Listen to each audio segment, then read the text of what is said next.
Good morning guys. So karong adlaw mag-ihot ako tamban. So ganyan lang ho paglinis, di ba? Galing, may buntot pa pero hindi naghiwala yung yung laman. So ito 1 kilo, ganito lang siya karami. Tapos may pa, may 3 pa. Tatapusin ko lang to. Mabilis lang naman to mga kaboks. Pagka marunong ka, nakakabisado mo na. So ito mga kaboks, tuloy natin. Ito yung pangsangkap, ready ko na. So ito mamaya ito pagtimpla. Tapos ito, nahugasan ko na 3 beses sa tubig. Tapos ito, tuloy natin nga. Ito magano tayo ng tabon-tabon.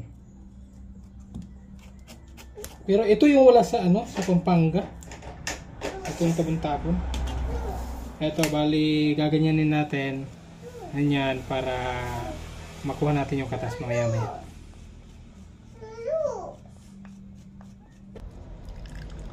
So ito mga kaboks, na kuskus na natin. Tatanggalan natin to ng katas. Ito yung mapakla. So ito na po mga kaboks, at ito natimplahan ko na. Ayan. Natimplahan ko na po to. Tapos, pero ito, isasama ko na to lahat yung pangsangkap na rinedy ko kanina. At ito, ayan, i-mix na natin. Pawakan. So ito, i-mix na natin. Yun Yan, dapat ganyan ninyo para magkahiwalay sila. Naghihiwalay-hiwalay. Yan. Diba? Ay, naku po. Sarap na ito mga kaboks. Pag nababad kasi ito ng